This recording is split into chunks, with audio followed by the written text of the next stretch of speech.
Hello. கேட்குதா? Okay. இப்போது நம்ம நேற்று என்ன பார்த்தோம், நம்ம வந்து கரண்ட் அஃபேர், அதாவது டிஎன்பிஎஸ்சி எப்படி ப்ரிப்பேர் பண்ணணும், நம்மளோட அப்ரோச் என்ன, எந்த மாதிரி ரூட்டில் நம்ம ட்ராவல் பண்ண போகிறோன்றதை பார்த்தாச்சு. ஓகேவா? ஸோ இப்போது கரண்ட் அஃபேருங்கிறது அதில் ஒன் ஆஃப் த ரொம்ப இம்பார்ட்டன்ட் பாயிண்ட் ஆக்சுவலி. ஏன்னா போன வருஷத்துலலாம் அந்த ரிவைஸ்டு சிலபஸ்க்கு முன்னாடிலாம் அரௌண்டு 30 கொஸ்டின்ஸ் வந்து கரண்ட் அஃபேர்லேருந்து மட்டுமே வரும். ஸோ அப்போலாம் என்ன பண்ணுவாங்க அப்படின்னா, ஆப்டிடியூட் 50 இருந்தது, பொலிட்டிக்கல் சயின்ஸ்லேருந்து எப்படியும் ஒரு 20 வந்துடும், ஸோ கரண்ட் அஃபேரே ஒரு 30 வந்துடும். ஸோ அதுக்கப்புறம் வந்து ஹிஸ்ட்ரி, இந்தியன் நேஷனல் மூவ்மெண்ட் ஒரு 15, அப்புறம் ஏன்ஷியன்ட் அண்ட் மிடிவல் சேர்த்தா ஒரு 15. இதுவே வந்து ஆல்மோஸ்ட் வந்து நமக்கு வந்து கட் ஆஃபை கிளியர் பண்ணுறதுக்கு கொண்டு வந்துடும். யூஸ்வலாக 125 இருந்தாலே கட் ஆஃப் கிளியர் ஆயிரும். குரூப் 1 பிசி கேட்டகரியில் 125ங்கிறது கன்ஃபார்மாக கிளியர் ஆயிரும். அப்போ எக்ஸாமுக்கு வந்து கட் ஆஃப் அப்போ டிஎன்பிஎஸ்சி அனௌன்ஸ் பண்ணுவாங்களான்னா அனௌன்ஸ் பண்ண மாட்டாங்க. டிஎன்பிஎஸ்சியில் கட் ஆஃப் இவ்வளோ தான் இருந்தது அப்படின்லாம் அவங்க சொல்ல மாட்டாங்க. நம்ம தான் என்ன பண்ணுவோம், நம்ம எக்ஸாம் எழுதுறதை பொறுத்து, நம்ம எவ்வளோ கொஸ்டின்ஸ் கரெக்டாக போட்டிருக்கோன்றத பொறுத்து நம்ம செலக்ட் ஆகும்பொழுது நம்ம ஒரு அளவுக்கு ஒரு கெஸ் பண்ண முடியும், இவ்வளோ இருந்தால் கரெக்ட் ஆகுது, அப்போ அடுத்த ரவுண்டு போகிறாங்க, அப்போ இவ்வளோ தான் கட் ஆஃப் இருந்திருக்கும் அப்படிங்கிற ஒரு அசம்ஷன் வரும். சரியா? இந்த கேல்குலேஷன் தானே தவிர டிஎன்பிஎஸ்சிலேருந்து இவ்வளோ தான் கட் ஆஃப்ன்றது சொல்ல மாட்டாங்க. ஆனால் 125 இருந்தால் பிசியில் நம்ம உள்ளே போயிடலாம். சரியா? ஸோ இதை நீ கரெக்டாக மெஜாரிட்டியாக முடிச்சிட்டோனாலே நமக்கு வந்துடும். இது இல்லாமல் நமக்கு இன்னும் சப்ஜெக்ட்ஸ் சயின்ஸ் இருக்குது, அப்புறம் ஜியாகிரஃபி இருக்குது, எக்கனாமிக்ஸ் இருக்குது. ஸோ இவ்வளோலாம் சேர்த்து மீதிலாம் சேர்த்து வர்றது தான் வேறு அதர் பார்ட்ஸு. சரியா? ஸோ அதனால் ஆனால் இப்போ என்ன பண்ணிட்டாங்க, கரண்ட் அஃபேர் வந்து அந்த மாடல் கொஸ்டினில் அவங்க கொடுத்தது பார்த்தீங்கன்னா ரொம்ப கம்மியாக தான் இருக்குது, 15 கொஸ்டின்ஸ் தான் வந்திருக்கு. ஆனால் அதுக்காக நம்ம இதை அவாய்ட் பண்ணிட முடியாது, சம்டைம்ஸ் இன்க்ரீஸ் பண்ணி கேட்டக்கூடாது. அப்படின் போது நம்ம இதுக்கு தயாராக இருக்கிறது தான் முக்கியம். அதே போல் கரண்ட் அஃபேரில் ஏன் நமக்கு இம்பார்ட்டண்ட் அப்படின்னா, எல்லாருக்குமே சப்ஜெக்ட்ஸை பொறுத்த வரைக்கும், மெட்டீரியல் பொறுத்த வரைக்கும் எல்லாருமே படிச்சிருவாங்க. அது கண்டென்ட் வந்து யாருக்கிட்டையுமே இல்லாமல் இருக்காது, எல்லாருமே படிக்கிறது தான். அப்போ எங்கே ஒரு டிஃப்ரென்ஸை வைக்கும் அப்படின்னா, கரண்ட் அஃபேர் எப்படி நம்ம ப்ரிப்பேர் பண்ணி அந்த இடத்துல நம்ம அந்த 15 கொஸ்டினை போடுறோமோ அதுதான் நம்ம வந்து மற்ற கேண்டிடேட்டோட லீடு வைக்கும். சரியா? அப்போ கரண்ட் அஃபேருங்கிறது நம்ம வந்து அவாய்ட் பண்ண முடியாது, கொஸ்டின் கம்மியாக வந்தாலும் நம்ம அதை எடுக்கிற மாதிரி தான் இருக்கணும். அப்போது கரண்ட் அஃபேர்னு நம்ம ஒரு மெத்தடாலஜியை ப்ரிப்பேர் பண்ணிக்கணும். புரியுதா? சரியா? இதுதான் வந்து கரண்ட் அஃபேரோட இம்பார்ட்டன்ஸ். ஓகேவா? இப்போது கரண்ட் அஃபேரை பொறுத்த வரைக்கும் நம்ம என்ன பண்ண போகிறோம் அப்படின்னா, ஃபஸ்ட்டு வந்து சிலபஸ். கரண்ட் அஃபேருக்கு அந்த யூனிட் 2ல் கொடுத்துருக்காங்க. ஸோ யூனிட் 2ல் இருக்குது, அந்த சிலபஸ் என்னங்கிறத பார்த்துடணும். அடுத்து அந்த சிலபஸை பார்த்துட்டோம் அப்படின்னா, அந்தந்த டாபிக்ஸ் ரெலவெண்ட்டாக பேப்பரில் நம்ம படிக்கும்பொழுது ஏதாவது டாபிக் வருதுன்னா அதை நம்ம எடுத்து நோட் பண்ணிக்கணும். ஸோ கரண்ட் எக்ஸாம் பெர்ஸ்பெக்ஷனாக எது நல்லாயிருக்கு அப்படின்னா தினமணி நல்லாயிருக்கு. அதே மாதிரி இங்கிலீஷ் ஹிந்துவும் எடுத்துக்கணும். ஏன் இங்கிலீஷ் ஹிந்து அப்படின்னா, ஹிந்துவில் எடிட்டோரியல் பேஜஸில் வந்து நிறையா வந்து அந்த இஷ்யூ வந்து பப்ளிக் ஒப்பீனியன்ஸ் மாதிரி நிறையா கொடுத்துருப்பாங்க. கொஸ்டின்ஸில் வந்து சம்டைம்ஸ் கேட்பாங்க, மெயின்ஸ் எக்ஸாம் எழுதும் பொழுது வந்து உங்களோட ஒப்பீனியனை சொல்லுங்கள் அப்படின்னு சொல்லி கேட்பாங்க. அப்போல்லாம் இந்த ஒப்பீனியன்ஸ் வந்து நிறையா பேர் அவங்களோட ஒப்பீனியன் கொடுக்கும்பொழுது இது நமக்கு ஒரு ஐடியா கிடைக்கும். ஸோ அதுக்கெலாம் அது நிறையா யூஸ் ஆகும். அது இல்லாமல் நம்ம மெயின்ஸ் வந்து இங்கிலீஷில் தான் எழுதுவோம் அப்படிங்கிறனால நம்ம இங்கிலீஷ் பேப்பரை ரீட் பண்ணோன்னா நமக்கு வந்து அந்த எழுதுகிற ஃப்ளூயன்சி, கொஞ்சம் வேர்ட்ஸ் வந்து நல்லாயிருக்கும். சரியா? அதுக்கு வந்து இது கண்டிப்பாக ஹெல்ப் பண்ணும். சரியா? அதே போல் இந்த பேப்பர் ரீடிங்குன்றது அஸ் அ இன்டெக்ரல் பார்ட்டாக உன் லைஃப்க்கு வந்துடணும். ஏன்னா அஸ் அ ஆஃபீஸர் ஆகிட்டோம் அப்படின்னா டெய்லி நியூஸ் வந்து என்ன நடக்குது, நடப்பு நிகழ்வுகள்லாம் என்ன நடக்குதுங்கிறது உனக்கு ஆஃபீஸர்ஸ்க்கு தெரிஞ்சு தான் ஆகணும். ஸோ அதனால் பேப்பர் படிக்கிற ஹேபிட் இல்லைன்னா அதை வந்து இப்போ இருந்து கல்டிவேட் பண்ணிக்கும். ஸோ நம்ம வந்து என்ன பண்ண போகிறோம், டெய்லி வந்து எடுத்து நான் உனக்கு டெய்லி நான் அனுப்பிச்சி விட்டுறேன். சரியா? இந்த இதுலேருந்து டெய்லி நியூஸ் எடுத்து நான் அனுப்பிச்சி விட்டுறேன். இப்போது லாஸ்ட்டில் என்ன பண்ண போகிறோன்னா மந்த்லி பிடிஎஃப்னு ஒன்று ஒர்க் பண்ணணும். அது என்ன பண்ணால் ஏதாவது ஒரு இன்ஸ்டியூட்லேருந்து எடுத்துக்கணும். அதே மாதிரி ஒரு கரண்ட் அஃபேர்ஸ்க்குன்னு ஏதாவது வெப்சைட்ஸ் இருக்கும், அந்த வெப்சைட்ஸ்லேருந்து நம்ம என்ன பண்ணிடணும், மந்த்லி அவங்க போட்டு கொடுத்துருவாங்க, இந்த மந்த்லி இவ்வளோ இருந்துச்சுன்னு சொல்லி. நம்ம டெய்லி அஃபேர்ஸை நம்ம தனியாக எடுத்தோம் அப்படின்னாலே ஆல்மோஸ்ட் நமக்கு ஒரு அளவு கவர் ஆயிரும். இங்கே எவ்வளோ, ஒரு நாளைக்கு ஒரு 10 கொஸ்டின் எடுத்தாலே நமக்கு மந்த் எண்டில் 300 கொஸ்டின் வருது.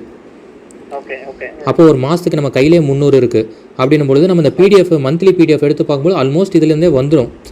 இன்கேஸ் நம்மளும் எங்கேயாவது விட்டுருப்போம், அதனால் அங்கே அதிலேருந்து நம்ம எக்ஸ்ட்ரா நமக்கு இம்பார்ட்டன்ட்டுன்னு தோன்றதை எடுத்துக்கிட்டோன்னா ஒரு 100 கொஸ்டின் வச்சுக்கிட்டோன்னா ஒரு மந்த்துக்கு நமக்கு 400 வந்துடும்.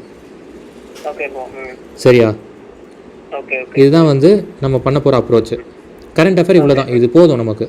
அதே மாதிரி 15 கொஸ்டின் வருதுன்னா 15 எடுக்கணும்னு அவசியம் இல்லை, மெஜாரிட்டியாக எடுத்துக்கிட்டால் போதும்.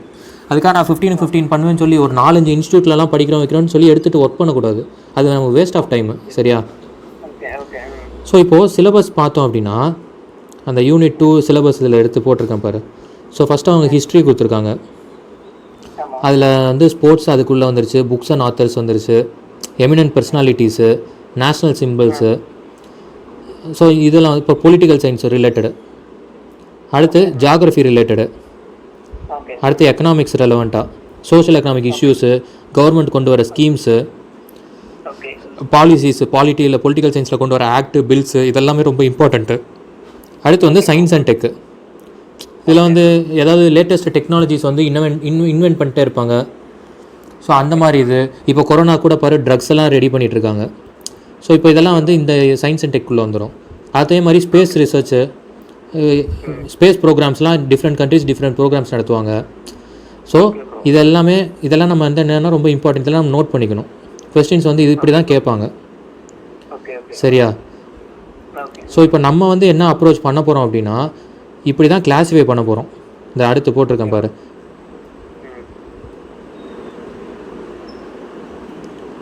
ஸோ இந்த அப்ரோச் தான் நம்ம பண்ண போகிறது. சரியா? இது என்னன்னா, உனக்கு அந்த நம்ம டெய்லி நான் எடுத்து செக்ரிகேட் பண்ணி உனக்கு கொடுத்துருவேன். சரியா? இப்போது மந்த் எண்டில் என்ன பண்ண போகிறோம் அப்படின்னா, கம்ப்ளீட்டாக அந்த மந்தில் உள்ள எல்லாத்தையுமே ரீஷஃபில் பண்ணி ஃபஸ்ட்டு இம்பார்ட்டன்ட் டேட்ஸ்னால் என்னென்னா, அந்த மந்தோட ஒரு சிக்னிஃபிகன்ஸ், அந்த ஆல்ரெடி வந்து நேஷ்னல் இம்பார்ட்டன்ஸ், இன்டர்நேஷ்னல் இம்பார்ட்டன்ஸாக ஒரு சில டேட்ஸ் வந்து ஆல்ரெடி கொடுத்துருப்பாங்க. உதாரணத்துக்கு வந்து October 2 இது வந்து காந்தி ஜெயந்தி. அதே போல் இது வந்து 2007 இன்டர்நேஷ்னல் டே ஆஃப் நான் வயலன்ஸ்னு சொல்லி யுனைடெட் நேஷன் ஆர்கனைசேஷன் சொன்னாங்க.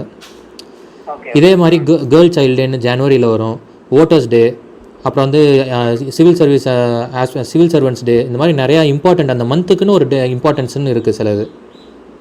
அது வந்து சின்ன விஷயமா August 15 இண்டிபெண்டன்ஸுங்கிறது எல்லாருக்குமே தெரியும். அதில் ஆரம்பித்து அதே மந்தில் இன்னும் க்ரூஷியலான சில டேட்ஸ்லாம் இருக்குது, நம்ம அதெல்லாம் பெருசாக தெரிஞ்சிருக்க மாட்டோம். சரியா? ஸோ அந்த மாதிரி இம்பார்ட்டன்ட் டேட்ஸை நம்ம ஃபஸ்ட்டு எடுத்துரும். அடுத்து அப்பாயின்மெண்ட்ஸ்னால் வந்து பொலிட்டிக்கல் ஆஸ்பெக்டாகவும் சரி, எக்கனாமிக்கல் ஆஸ்பெக்டாகவும் இருக்கட்டும், இல்லைனா அதர் அப்பாயின்மெண்ட்ஸு, இந்த மாதிரி அப்பாயிண்ட் ஆகிறவங்களோட நேம்ஸு. அடுத்து யாராவது ஒரு எமினன்ட் பர்சனாலிட்டி டெத் ஆகிறாங்கன்னு வச்சுக்கோ, அவங்களோட இதையும் எடுத்துக்கணும். அப்புறம் அவார்ட்ஸ் வந்து யாருக்காவது அவார்டு கொடுக்குறாங்க, யாராவது ரிசீவ் பண்ணுறாங்க அப்படின்னா யார் கொடுக்குறா, யார் ரிசீவ் பண்ணுறா. உதாரணத்துக்கு நோபல் ப்ரைஸு, இதெல்லாம் கொடுக்கும்பொழுது நம்ம அதை நோட் பண்ணிக்கணும். இது சம்டைம்ஸ் ஒரு ஸ்போர்ட்ஸ் பர்சன்ஸ் எங்கேயாவது அவார்டு வாங்குவாங்க, ரிசீவ் பண்ணுவாங்க. ஸோ அந்த மாதிரி அவார்ட்ஸ் எங்கெல்லாம் கலெக்ட் கொடுக்குறாங்களோ அதை நம்ம இந்தியன் பெர்ஸ்பெக்ஷனில் நம்ம எடுத்துக்கணும். இந்தியா பெர்ஸ்பெக்ஷனில் சம்டைம்ஸ் இன்டர்நேஷ்னலில் ரொம்ப இம்பார்ட்டண்ட்னா எடுத்துக்கலாம், இல்லைனா ரொம்ப தேவையில்லை. முக்கியமாக தமிழ்நாடு ரொம்ப இம்பார்ட்டண்ட்டு. சரியா? சாகித்ய அகாடமி அவார்டு, அப்புறம் புலிட்சர் அவார்டு, இந்த மாதிரி நிறையா இருக்குது. சரியா? நம்ம அவார்ட்ஸுன்ற கேட்டகரியில் நம்ம அதை எடுத்துக்கணும், அந்த மாதத்தில் என்னென்ன வருதோ. ஸோ இது இல்லாமல் மந்த் வர அந்த கொஷின்ஸ் எப்படி நம்ம அந்த கரண்ட் அஃபேரை பிரிச்சுக்கிறோம் அப்படின்னா, first international relations, India and outside கண்ட்ரீஸ்க்கு. அப்புறம் சோஷியல் இஷ்யூஸு. தேர்ட் வந்து கவர்மெண்ட் ப்ராஜெக்ட், வந்து கவர்மெண்ட் ஏதாவது கொண்டு வர ப்ராஜெக்ட்ஸ் இருக்குது இல்லையா, அந்த ப்ராஜெக்ட்ஸை நம்ம ஒரு கேட்டகரியில் கொண்டு வரோம். அடுத்து 4 வந்து டிஃபென்ஸில் சம்டைம்ஸ் வந்து இப்போ இந்தியாவும் என்ன பண்ணும், ஜப்பானும் ஒரு நேவல் எக்ஸசைஸ் பண்ணியிருப்பாங்க. இல்லை என்ன பண்ணியிருப்பாங்க, டிஃபென்ஸ் வந்து டிஆர்டிஓ கிட்டேருந்து ஏதாவது வந்து மிசைல் வந்து ரெடி பண்ண சொல்லியிருந்திருக்கலாம். இல்லை நம்ம வந்து இப்போ ரீசெண்டாக ஃப்ரான்ஸ் கிட்டேருந்து வாங்கினோம் இல்லையா ஏர்க்ராஃப்ட்டு. ஸோ அந்த மாதிரி வந்து ஏர்ஃபோர்ஸ்க்காக எடுத்தாங்க இல்லையா. ஸோ அப்போ அந்த மாதிரி டிஃபென்ஸ் ரிலவெண்ட்டாக என்னென்னலாம் இருக்கோ அந்த டிஃபென்ஸ் கேட்டகரியில் கொண்டு வந்துடலாம். சரியா? அடுத்து எக்கானமி ரிலேட்டடாக ஏதாவது கொண்டு வர ரெலவெண்ட் ஃபேக்ட்ஸு, ரெப்போ ரேட்டை சம்டைம்ஸ் ஆர்பிஐ கம்மி பண்ணுவாங்க, இல்லை அதை இன்க்ரீஸ் பண்ணுவாங்க. அந்த மாதிரி எக்கானமிக்கல் ரிலேட்டடாக என்னென்ன வருது, அதே போல் பாலிசிஸு அண்ட் ஸ்கீம்ஸு, என்னென்ன ஸ்கீம்ஸ் வந்து எக்கனாமிக்கல் ரிலேட்டடாக கொண்டு வராங்க. சரியா? அப்படிலாம் வந்து நம்ம இதில் எக்கானமிக்கில் கொண்டு வந்துடணும், அந்த மந்த் என்னென்ன வருதுன்ட்டு. ஸோ இது வந்து ஃபஸ்ட்டு 5 முடிஞ்சிருச்சு. அடுத்து 6 வந்து என்னென்னா என்விரான்மெண்ட் ரிலேட்டடாக. ஸோ இப்போ என்னென்னா வேர்ல்டு எல்லாருமே பார்த்தீங்கன்னா ஒரு என்விரான்மெண்ட் பேக்ட் ஒன்று சைன் பண்ணியிருக்காங்க. ஸோ அந்த மாதிரி என்விரான்மெண்ட் இன்டர்நேஷ்னல் ரிலேஷனில் எப்படி இருக்கும், அதே போல் இந்தியாவில் என்விரான்மெண்ட்டை வந்து ப்ரொடெக்ட் பண்ணும் விதமாக என்னென்னலாம் ஸ்டெப்ஸ் எடுக்கிறாங்க. ஸோ அந்த மாதிரி என்விரான்மெண்ட் ரிலேட்டடாக இதை எடுத்துக்கணும். சரியா? அடுத்து 7 வந்து என்னென்னா கமிட்டி. ஸோ அந்த கமிட்டியை பொறுத்த வரைக்கும் என்னென்னா, ஏதாவது கமிட்டிஸ் அப்பாயின்ட் பண்ணுவாங்க. இப்போ நம்ம படிக்கிறோம் பார்த்தியா, சர்க்காரியா கமிஷனு, பொலிட்டிக்கல் சயின்ஸ் ரெலவெண்ட்டாக பார்த்து சர்க்காரியா கமிஷனு. அப்பப்போ ஏதாவது ஒரு ரெலவெண்ட்டான ஒரு கமிட்டி, இப்போ ஜெயலலிதா வந்து யார், நம்மளோட ஃபார்மர் சீஃப் மினிஸ்டர் ஜெயலலிதா, அவங்க இறந்த பொழுது கூட அவங்களோட இதை இன்வெஸ்டிகேட் பண்ணக்க ஒரு கமிட்டி போட்டாங்க. இந்த மாதிரி கமிட்டிஸ் அப்பப்போ வந்து அப்பாயின்ட் பண்ணிகிட்டே இருப்பாங்க. அதில் வந்து எல்லாம் நிறையா அப்பாயின்ட் பண்ணுவாங்க. பட் எல்லாமே படிக்கணும்னு அவசியம் கிடையாது. இம்பார்ட்டன்ட் கமிட்டிஸ், பொலிட்டிக்கல் ரிலேட்டடான committees, economical related committees and other committees நம்ம எடுத்துக்கணும். சரி, அடுத்து வந்து ரேங்க் வந்து அப்பப்போ நமக்கு வந்து பப்ளிஷ் பண்ணிகிட்டே இருப்பாங்க. அதாவது இந்தியா வந்து வேர்ல்டு லெவலில் எந்த ரேங்க்கில் இருக்குது, அதே போல் இந்தியாவுக்குள்ளே தமிழ்நாடு எந்த ரேங்க்கில் இருக்குது, சில இதை பொறுத்து எடுப்பாங்க. சரியா? ஸோ அப்பப்போ வந்து அந்த மாதிரி ரேங்க் லிஸ்ட் வந்து அந்த மந்த் ஏதாவது ஒன்று ரிலீஸ் ஆகிட்டே இருக்கும். ஸோ அதையும் நம்ம எடுத்துக்கணும் தனியாக. அடுத்து பொலிட்டிக்கல் பெர்ஸ்பெக்ஷன், இதுதான் ரொம்ப இம்பார்ட்டன்ட்டு. நம்ம பாலிட்டியில் வந்து நம்ம ஃபுல் மார்க் வாங்கணும் அப்படின்னா வெறும் கண்டென்ட் மட்டும் படித்தா பார்த்தாது, பொலிட்டிக்கல் ரிலேட்டடாக உள்ள கரண்ட் அஃபேரையும் படிச்சுக்கணும். சரியா? ஸோ அதனால் பொலிட்டிக்கல் ரிலேட்டடாக ஏதாவது பில்ஸ் இன்ட்ரடியூஸ் பண்ணுவாங்க. இப்போ கூட லாஸ்ட் வீக் வந்து ஃபார்மர் பில் அமெண்ட் பண்ணியிருக்காங்க. ஸோ அந்த போல் பில்ஸ் என்ன இன்ட்ரடியூஸ் பண்ணியிருக்காங்க, அந்த பில்லோட சிக்னிஃபிகன்ஸ் என்ன, அது யாரை இம்பாக்ட் பண்ணுது, அதில் அட்வான்டேஜஸ் என்ன, டிஸ்அட்வான்டேஜஸ், அவ்வளோதான், முடிஞ்சு போச்சு. அப்புறம் அடுத்து வந்து ஸ்போர்ட்ஸ், ரொம்ப இம்பார்ட்டன்ட்டு. இது வந்து நம்ம அந்த சிலபஸ்லேயே ஸ்போர்ட்ஸுங்கிற வேர்டே ஒன்று இருக்குது. அப்படின்னும் பொழுது நம்ம கம்ப்ளீட்டாக அதை படித்து தான் ஆகணும். சரியா? ஸ்போர்ட்ஸ் வந்து அந்த மந்தில் என்னென்ன ஸ்போர்ட்ஸ் வந்து யார் ஜெயிச்சா என்ன, டென்னிஸ், ஷட்டிலு, இது நம்ம இது ஷூட்டிங்கு, கிரிக்கெட்டு, ஃபுட்பால், இதெல்லாமே நம்ம தனித்தனியாக கிளாஸிஃபை பண்ணி படித்து வின்னர்ஸ் யார் என்னன்னு பார்த்து எடுத்து வச்சுக்கிட்டோம்னா முடிஞ்சிருச்சு, அவ்வளோதான்.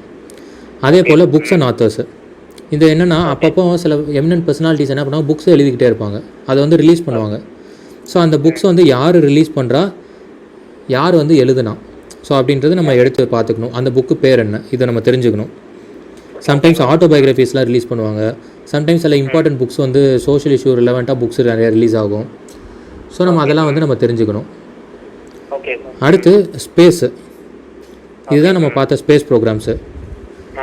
அந்தந்த கண்ட்ரிக்கு இப்போ நம்மக்கிட்ட இருக்கிறது இஸ்ரோ, இதே வந்து யூஎஸ் வந்து நாசா வச்சுருக்காங்க. ஸோ அந்த மாதிரி ஸ்பேஸ் ஏஜென்சி வந்து பார்த்தீங்கன்னா சைனாக்கு ஒன்று இருக்குது, ரஷ்யாவுக்கு ஒன்று இருக்குது. ஸோ இப்போ அரேப் கண்ட்ரிஸ் கூட பண்ணிகிட்ருக்காங்க, இனிஷியேட்டிவ் எடுத்து அது பண்ணுறாங்க. ஸோ அந்த மாதிரி ஸ்பேஸ் ரெலவெண்ட் ப்ரோக்ராம்ஸ் நம்ம எடுத்து வச்சுக்கணும். அடுத்த சயின்ஸ் அண்ட் டெக்கில் தான் இப்போ நம்ம எக்ஸாம்பிள் சொன்னது அந்த கொரோனா போயிட்டுருக்கு. இப்போ கொரோனாவில் ட்ரக்ஸு கொண்டு வராங்க. ஸோ இன்வென்ஷன்ஸ் புதுசாக இன்வென்ட் பண்ணிகிட்டே இருக்காங்க. ஏதாவது க்ராப்பை மாடிஃபை பண்ணுவாங்க. சம்டைம்ஸ் அதை என்னென்னா ஹை ஈல்டு கொடுக்கணுங்கிறதுக்காக க்ராப்பை மாடிஃபை பண்ணுவாங்க. ஸோ இந்த மாதிரி வந்து சயின்ஸ் ரெலவெண்ட்டாக என்னென்ன ரெலவெண்ட் இருக்கோ அதை நம்ம எடுத்துக்கிறோம். அடுத்து வந்து ஜியாகிரஃபி பெர்ஸ்பெக்ஷனில் ஏதாவது சம்டைம்ஸ் பார்த்தோன்னா உதாரணத்துக்கு ஒரு சில பிளேசஸை வந்து என்னென்னா அது வந்து அந்த பிளேஸ்க்குன்னு ஒரு இது கொடுப்பாங்க, ஒரு இம்பார்ட்டன்ஸ் கொடுப்பாங்க. சரியா? ஜிஐன்னு சொல்லுவாங்க, ஜியாகிரபிக்கல் இண்டிகேட்டர் அப்படின்னு. ஸோ இப்போ கோவில்பட்டிலாம் வந்து கடலை மிட்டாய்க்கு வந்து அதுக்கு வந்து ஐடென்டிட்டி கிடச்சிருக்கு. கடலை மிட்டாய்க்கு வந்து அந்த ஜியாகிரபிக்கல் இது கொடுத்துருக்காங்க. ஸோ அந்த போல் அது மட்டும் இல்லாமல் சம்டைம்ஸ் வந்து ஏதாவது ஜியாகிரபிக்கல் இம்பார்ட்டன்ஸ், உதாரணத்துக்கு இப்போ நம்ம என்ன பண்ணுறோம், நம்ம பழைய ஏன்ஷியன்ட் இதில் வந்து நம்ம இப்போ எக்ஸ்கேட் பண்ணிகிட்ருக்காங்க, ஆதிச்சநல்லூர். ஸோ இப்போ நம்ம என்ன கீழடியிலலாம் பார்த்தீங்கன்னா நம்ம பண்ணிகிட்ருக்காங்க. இதெல்லாம் ஜியாகிரபிக்கல் இம்பார்ட்டன்ஸில் வந்துடும். ஏரியா பேஸ்டு ஹிஸ்டாரிக்கல்லையும் வந்துடும். பட் ஜியாகிரபிக்கல் வைஸில் இப்போ அது எந்த டிஸ்ட்ரிக்டில் இருக்குதுன்னு கேட்பாங்க. சிம்பிளாக இப்படி கேட்டு முடிச்சு விட்ருவாங்க. நம்ம நிறையா படிக்கணும்னு அது ரிலேட்டாக இருக்கும். பட் சிம்பிளாக என்ன பண்ணிடுவாங்க, இது கீழடிலாம் எந்த டிஸ்ட்ரிக்டில் வந்துடுதுன்னு கேட்டுருவாங்க. ஸோ அதனால் ஜியாகிரபிக்கல் பெர்ஸ்பெக்ஷனில் அந்த ரெலவெண்ட்டாக என்ன இருக்கோ அதை நம்ம எடுத்து எழுதிக்கணும். ஸோ இப்போ இது இல்லாமல் சம்டைம்ஸ் ஏதாவது ஒரு சில ஃபேக்ட் இதிலே எல்லாம் கவர் ஆயிரும். இன்கேஸ் இதில் இல்லாமல் ஏதாவது சில நியூஸ் வந்து நமக்கு தெரியும், சரி ஓகே இது கொஞ்சம் பார்த்து வச்சுக்கலாமே அப்படின்னு தோணும். ஸோ அதெல்லாம் நம்ம இந்த மிஸ்லீனியஸ் கேட்டகரியில் கொண்டு வந்துடலாம். இவ்வளோதான், இதுதான் நம்ம கரண்ட் அஃபேர்ஸ்க்கு வந்து பண்ண போகிற அப்ரோச்சு. இதை வந்து மந்த்து அப்படியே இதை ஏன் இவ்வளோ பிரிச்சிருக்கோம் அப்படின்னா, நம்ம டெய்லி 10 படிக்கும்போது கையில் ஒரு 300 இருக்கும். அதே போல் அந்த மந்த் வந்து வேறு ஏதாவது பிடிஎஃப் நம்ம ரெஃபர் பண்ணி நம்ம நோட்ஸ் எடுக்கும்பொழுது ஒரு 350-400 நெருக்கி வந்துருச்சு அப்படின்னா, சும்மா ஜஸ்ட் ரீட் பண்ணிகிட்டே போனோம்னா நம்ம மைண்டில் நிற்காது. அப்போது நம்ம என்ன பண்ணிக்கிறோம், இந்த மாதிரி கிளாஸிஃபை பண்ணி வச்சிட்டோம் அப்படின்னா நம்ம கொஸ்டின் பேப்பர் பார்க்கும்பொழுது ஆமாம் இதெல்லாம் நம்ம பொலிட்டிக்கல் ஆஸ்பெக்டில் தானே பார்த்தோம், அப்போ நம்ம கொஸ்டின் வந்து ஈஸியாக நம்ம வந்து செக்ரிகேட் பண்ண முடியும். ஓகே இது வந்து சம்திங் ஏதோ பொலிட்டிக்கல் ஆஸ்பெக்டில் தான் நமக்கு ஆப்ஷன் இருக்கும் அப்படின்ட்டு.